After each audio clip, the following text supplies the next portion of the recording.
पेड़ गांव में वैद्यनाथ किसान रहता था। वैसे तो वैद्यनाथ समझदार और गुणी था, लेकिन अपने भाइयों के निकम्मे होने की वजह से हमेशा परेशान रहता। वैद्यनाथ के खेत कम होने की वजह से वो गांव के जमींदार ठाकुर के खेत लेकर उन्हें भी जोता करता था। ठाकुर को अच्छे से पता था कि वैद्यनाथ काम का आदमी है। उसकी अच्छाई और समझदारी की वजह से ठाकुर को फसल में बहुत लाभ होता था। अरे वैद्यनाथ, आज शाम को जल्दी चले जाना और जाते वक्त कुछ खाना और मिठाइयाँ हमारे घर से ले जाना, ठीक है? हाँ, मैं जाते वक्त खाना और मिठाइयाँ दोनों ले जाऊंगा। लेकिन ये किस अवसर की खुशी पर है? अरे पूरे गांव को खबर है और तुम्हें पता नहीं? मुझे श्यामलाल ने अपने खेत दे दिए, क्योंकि कर्ज नहीं चुका पाया था ना। वाह मालिक वाह, आपने उसकी भी जमीन ले ली, ये तो बड़ी अच्छी बात है।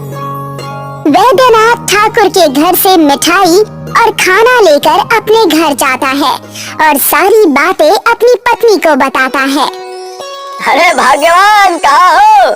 ये देखो, मैं तुम्हारे लिए खूब सारा खाना और ढेर सारी मिठाइयाँ लेकर आया हूँ। जी, ये किस खुशी में? और इतने सारे पैसे तुम्हारे पास कैसे आए? अरे ये मिठाइयाँ और खाना तो मालिक ने दिया। वो श्यामलाल ने अपनी जमीन उनके नाम कर दिया ना, इसीलिए। श्यामलाल ने उनके नाम कर दिया या उन्होंने हड़प ली? अरे तुमने सही कहा रूपा, सब कुछ तो ठाकुर का है। गली मोहल्ले ठाकुर के, कुआं ठाकुर का, हल ठाकुर का, फसल ठाकुर की। अरे फिर हमारा क्या है, गांव या देश? आप निराश मत होइए, खाना निकाल दिया है, आप खा लीजिए। अरे वो कहते हैं ना, हमें तो सूखी रोटी भी बहुत है। अरे अब दूसरों को खीर नहीं मिल रही तो हम क्या करें?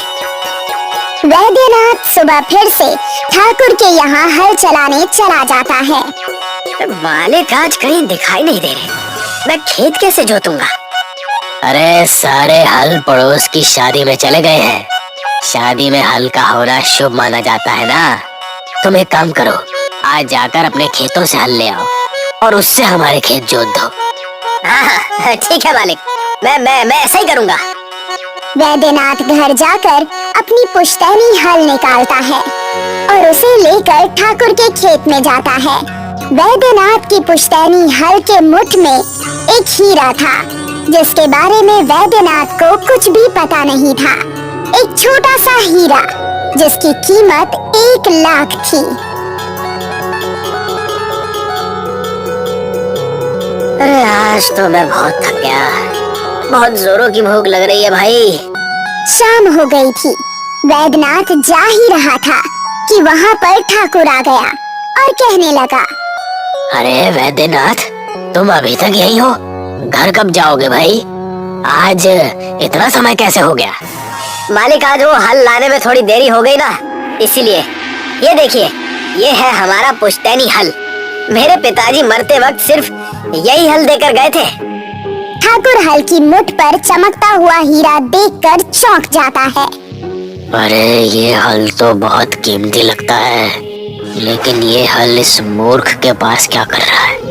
हल तो बहुत अच्छा है और बहुत बड़ा लग रहा है। हाँ, एक काम करना, इसे यहीं छोड़कर जाना। वो क्या है कि अन्य खेतों को भी जोतना है ना, तो हमारे पास हल नहीं है। कल आकर फिर से ले जाना। अरे मालिक, ये भी कोई मांगने की बात है? मैं ऐसा ही करूँगा, जाते वक्त इस हल को यहीं छोड़कर जाऊंगा।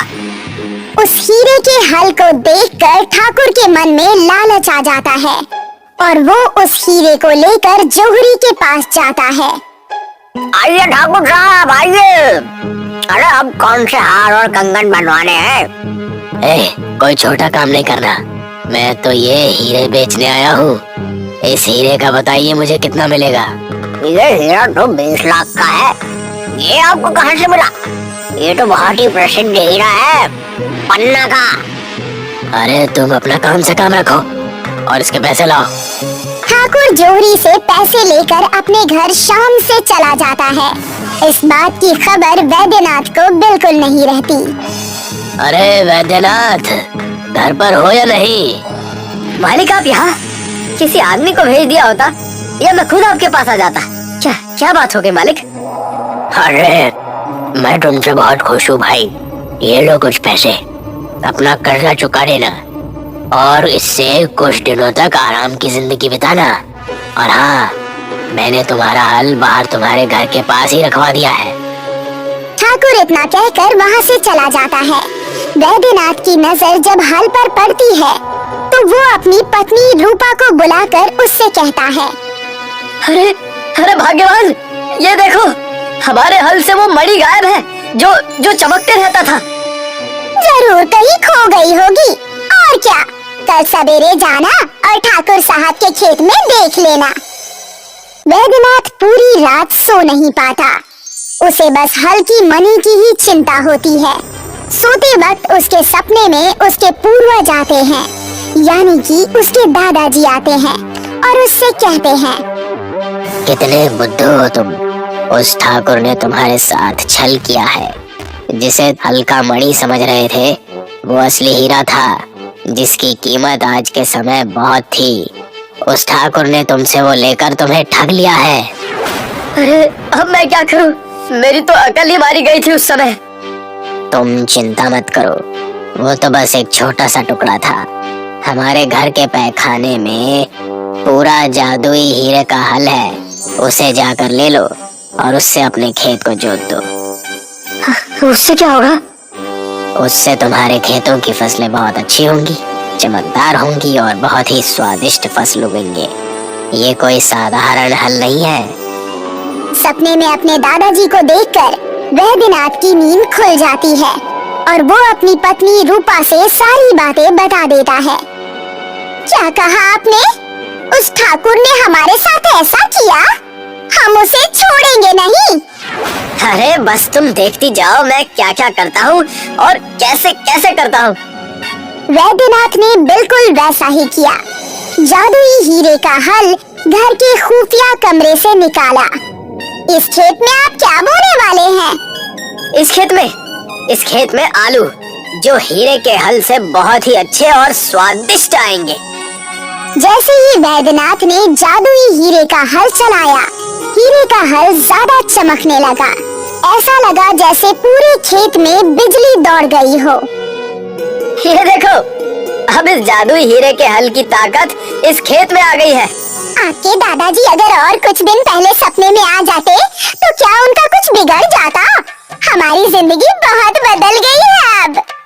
और वो अपने खेतों में दिन रात मेहनत करके उन्हें जोतने लगा। उस जादुई हीरे के हल की वजह से वैद्यनाथ को बहुत मुनाफा हुआ और वो ठाकुर से भी ज्यादा अमीर हो गया। मालिक, अब गांव में सब उस वैद्यनाथ की बात सुनते हैं। हर कोई उसके अनाज से ही अपना घर चलाता है। पिछले कुछ दिनों से वैद्यनाथ की जिंदगी बहुत बदल गई है। तो मुझे, अरे यही बात तो मुझे भी खाई जा रही है। आगे ऐसा कौन सा चमत्कार हुआ जिससे उस वैद्यनाथ की जिंदगी इतनी बदल गई? ठाकुर और उसका नौकर वैद्यनाथ के आलीशान घर में जाते हैं। अरे कहाँ हो वैद्यनाथ? अरे भाई, सुना है तुमने जीवन में बड़ी तरक्की कर ली है। हाँ, तरक्की तो हुई है, क्योंकि मैंने किसी के साथ छल थोड़ी किया है। आपने तो मेरे हल के हीरे को भी छल से ले लिया, लेकिन भगवान की महिमा कुछ और ही थी। ठाकुर को वैद्यनाथ की तीखी बोली से गुस्सा आ जाता है और वो अपने नौकर को वैद्यनाथ को कमरे में बंद करने का आदेश देता है। इसे जाकर कमरे में बंद कर दो और घर की तलाशी लो।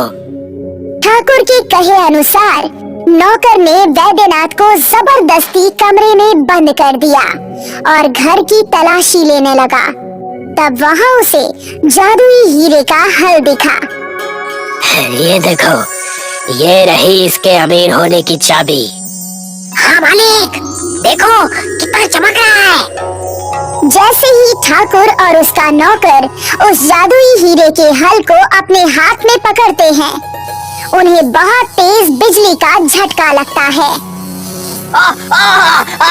अरे अरे बचाओ, भागो भागो यहाँ से।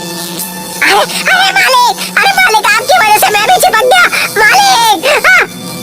और तुरंत ही उन्होंने उस जादुई हीरे के हल को छोड़ दिया। नौकर ने दरवाजा खोलकर वैद्यनाथ को बाहर निकाला। अरे अरे इस घर में एक पल भी रहना बर्बादी है, भागो यहाँ से। अब कि मैं आपसे यहाँ के काम करने नहीं आऊंगा, मैं आपकी नौकरी छोड़ रहा हूँ। ठाकुर और नौकर को उनकी सीख मिल गई। वैद्यनाथ को भी इसका अंदाजा हो गया और वो अपने दादाजी की तस्वीर देखकर मुस्कुराने लगा और खुशी खुशी अपनी जिंदगी बिताने लगा।